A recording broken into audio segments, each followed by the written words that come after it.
Assalamualaikum warahmatullahi wabarakatuh. Kembali lagi di channel Guru Saham di video analisa sinyal forex untuk Rabu 4 Mei 2022.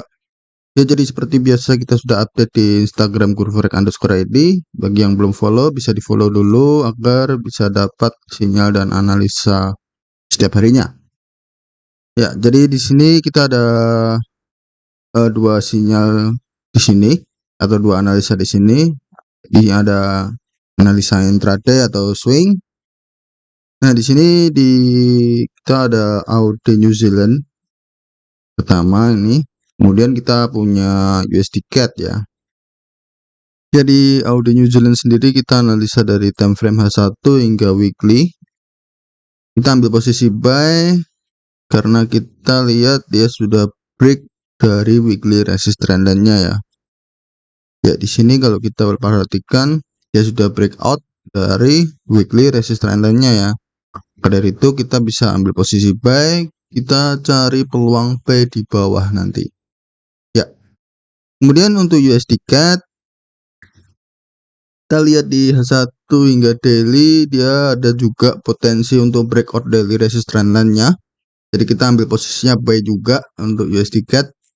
Nah, di sini jadi dia saat ini sedang konsolidasi di dekat-dekat resistance trendline ya. Jadi kita cari potensinya untuk buy ya di area-area yang sudah kita tentukan tadi. Ya.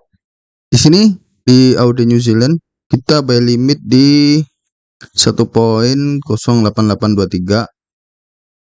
Kemudian stop loss di 1.08467 ya. Kemudian TP-nya di 1.11872. Kemudian untuk resiko loss 0,01 lotnya sekitar minus 2,29 dolar. Ini per 0,01 lot ya. Untuk risk and rewardnya 1:8. Kemudian untuk USD CAD kita buy limit di 1.27334. Kemudian stop loss di 1.27034. Kemudian TP di 1.28982. Oke. Untuk resiko loss per 0,01 lotnya sekitar minus 2,2 dolar atau minus 2,20 dolar. Ya, di sini jadi risk and rewardnya 1:5 ya. Oke. Setelah saya ingatkan ya untuk lakukan partial profit taking ya. Ketika harga sudah running profit lebih dari 1:1 risk and rewardnya ya. Jadi ketika harga sudah lebih dari risk and reward 1:1 bisa lakukan partial profit taking gitu. Sekaligus kita pindahin stop loss di entry gitu. Kenapa pindah stop loss di entry? Karena ketika harga sudah tidak sesuai dengan analisa dan balik ke entry, kita sudah tidak rugi apapun walaupun harga menyentuh stop loss ya.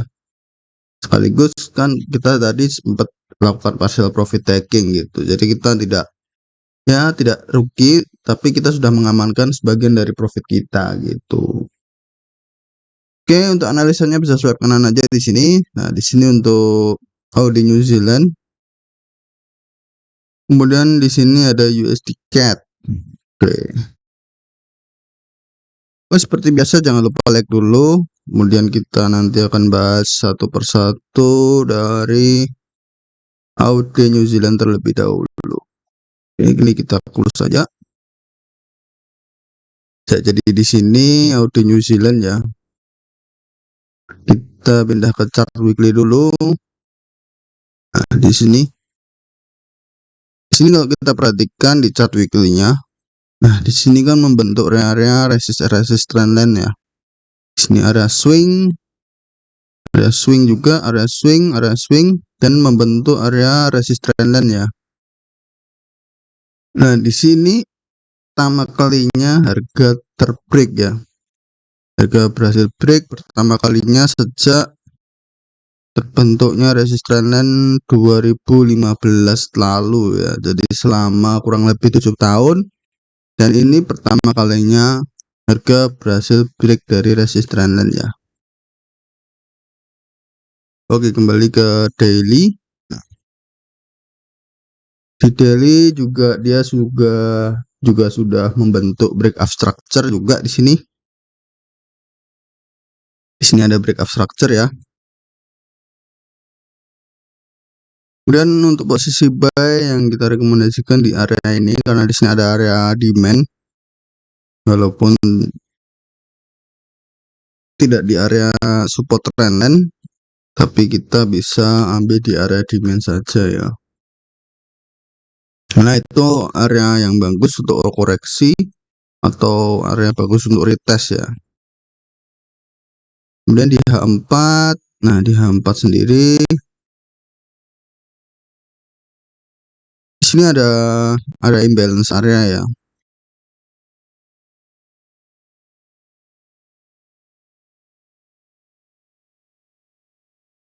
Oke, kita strike FVG gitu aja ya.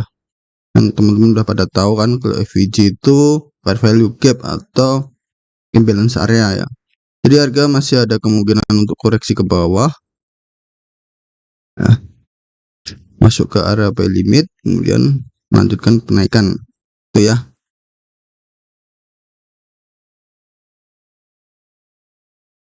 Kemudian kenapa kita tidak ambil di area ini?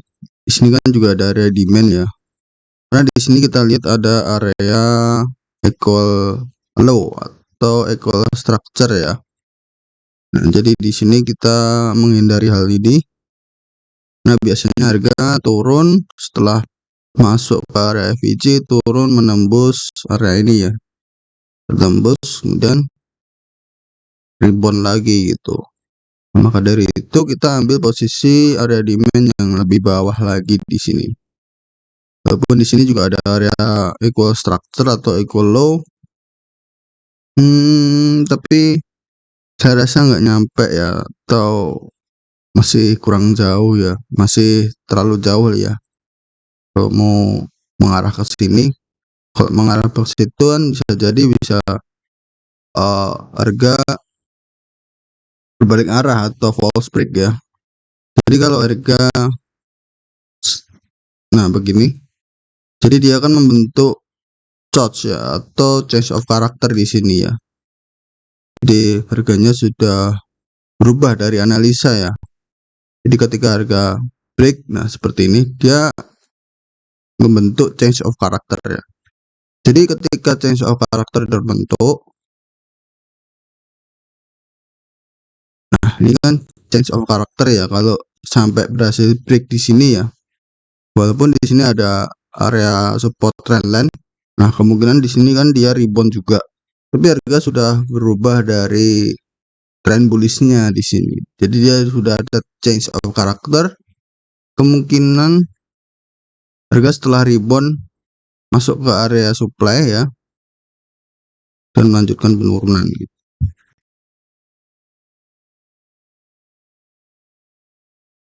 Nah, itu yang kita hindari ya. Jadi walaupun kita bisa buy di sini, tapi kita udah beda dari jalur analisa kita, karena jalur analisa kita lihat dia sudah breakout structure ya di sini. Kemudian dia juga sudah break dari resist trendline-nya weekly ya. Jadi harga masih terus lanjut up untuk jangka panjangnya ya.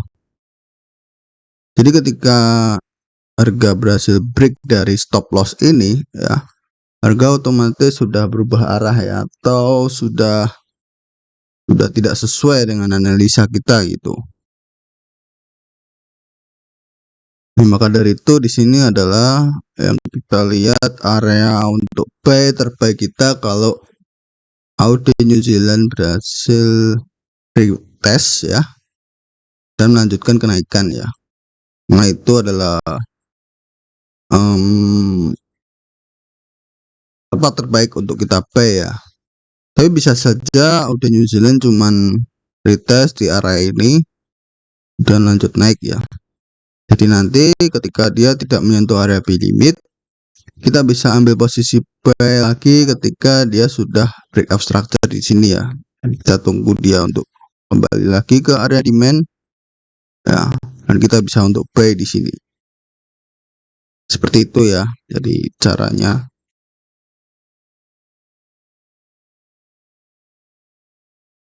Kita cek ke H1. Nah, kenapa di sini kita ambil areanya? Area terbaik untuk kita play karena di sini kalau kita lihat, nah di sini kan dia sudah ada breakup structure ya. Di sini ada change of character. Keluar dulu. Oke.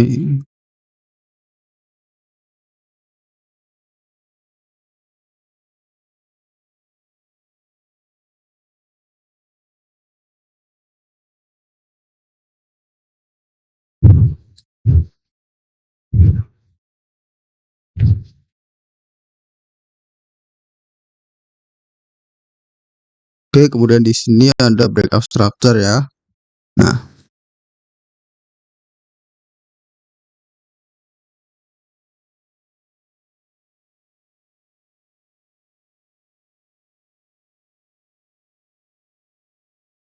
kita lihat ini adalah candle bearish terakhir ya sebelum dia breakout structure.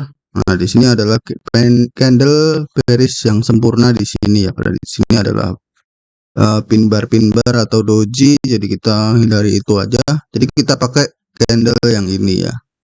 Ini adalah candle sempurna untuk candle bearish. Jadi kita ambil posisi entry-nya di situ.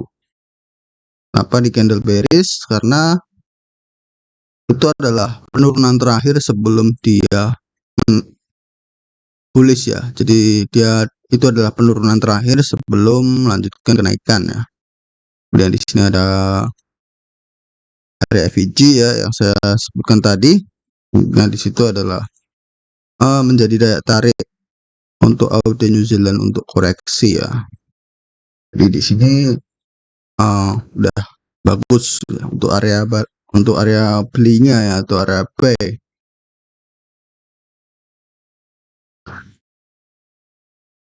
Next kita lanjut di USD CAD.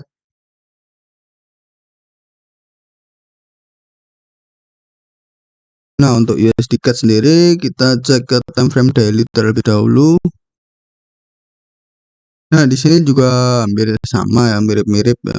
Kalau kita perhatikan dia ada swing high, kemudian dia false break ya. Jadi dia sudah berhasil melakukan break tapi dia gagal untuk close di atas area resist trendline ya. Jadi bisa disebut false break. Kita lihat memang untuk jarak ke area support trendline lumayan jauh ya. Tapi di sini dia masih ada potensi untuk melanjutkan kenaikan. Kalau kita lihat di time frame H4. Nah, di sini ada area VG, kemudian di sini ada area demand. Di sini juga ada area VG juga. Jadi ketika area demand ini tertembus, otomatis dia akan mengarah ke area VG ini ya.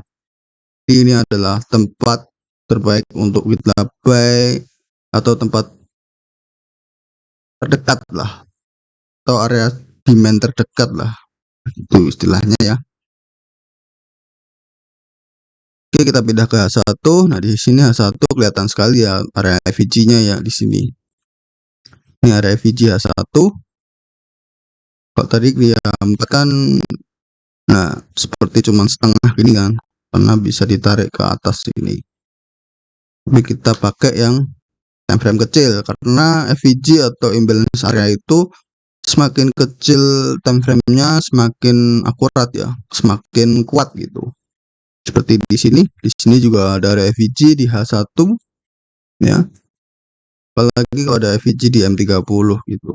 Itu lebih kuat lagi. Nah, seperti ini ya. Jadi bisa jadi harga masih ada potensi untuk melakukan penurunan. Nah, di sini juga sama ini. Di area FVG M30. Di sini juga ada. Kemudian di atas, kalau di atas juga ada. Di area daily-nya ya. Jadi area ini juga ada.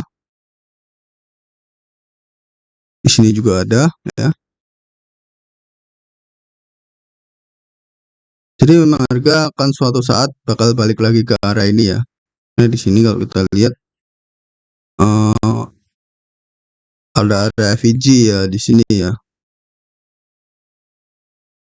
Cukup besar di sini.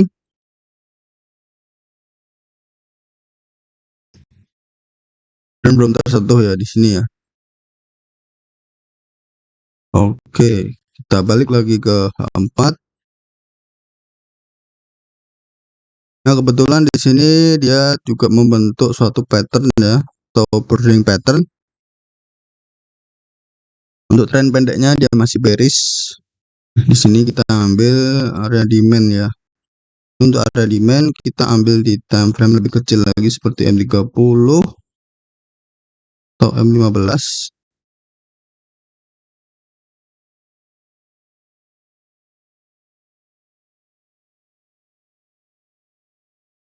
Ya, kita ambil yang di M5 ya. Itu untuk area P-nya. Kita ambil di M5, di candle M5 ya.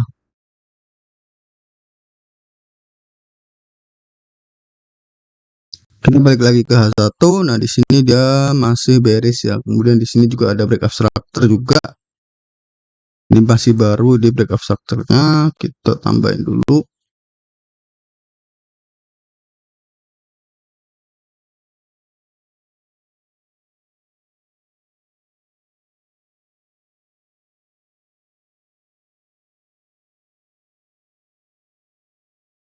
Kenapa kita tidak ambil sell? Karena range-nya terlalu sempit ya.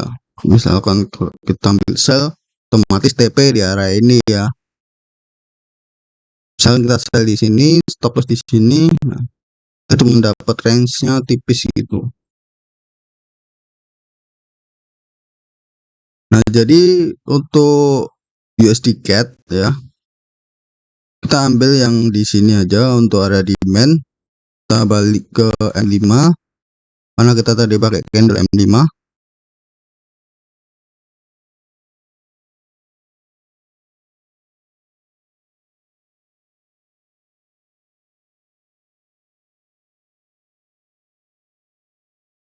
Nah, di sini kalau kita perhatikan di sini adalah area charge ya, atau change of character. Kemudian dia break dari strukturnya di sini, dan di sini adalah candle bearish terakhir sebelum dia melanjutkan kenaikan ya.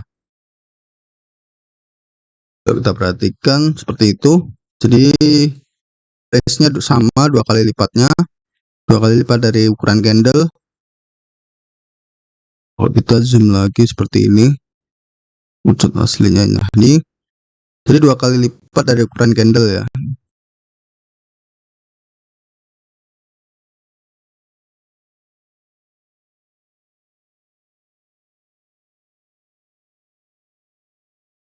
Kenapa dua kali lipat ya? Karena agar terhindar dari stop loss ya. Jadi tidak terlalu mepet sama stop lossnya ya. Sebenarnya satu candle aja itu udah bisa sih. Itu biasanya kalau yang udah pro biasanya cuma pakai satu candle aja, nggak range-nya nggak di dua kali lipatin gitu. Tapi untuk menghindari mudahnya tersentuh stop loss ya kita pakai yang dua kali lipatnya aja.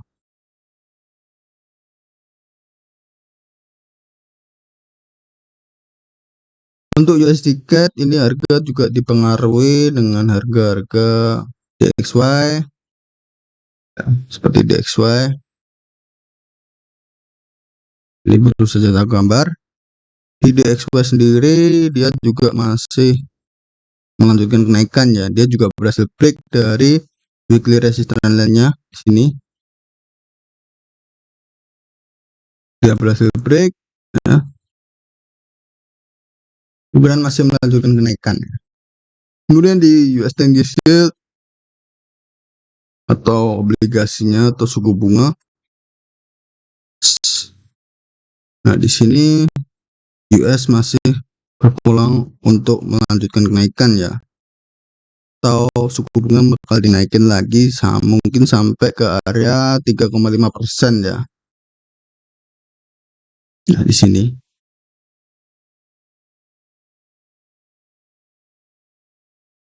di area 3,5%.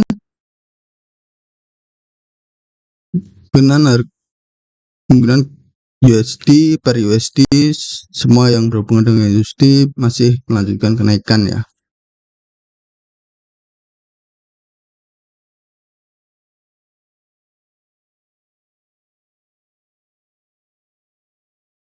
Oke, mungkin sekian dulu dengan video ini ya. Terima kasih yang udah menonton. Semoga bermanfaat dengan video ini. Yang udah profit pertahankan, yang masih loss terus belajar ya. Terutama itu pertahankan risk manajemennya, karena itu adalah kunci untuk kita profit konsisten ya. So, jadi ikuti terus analisa sinyal forex di video-video selanjutnya. Jadi jangan lupa subscribe agar tidak ketinggalan update video-video berikutnya. Yang punya pandangan lain bisa tulis di kolom komentar. Jangan lupa like, subscribe, share ya. Oke, wassalamualaikum warahmatullahi wabarakatuh.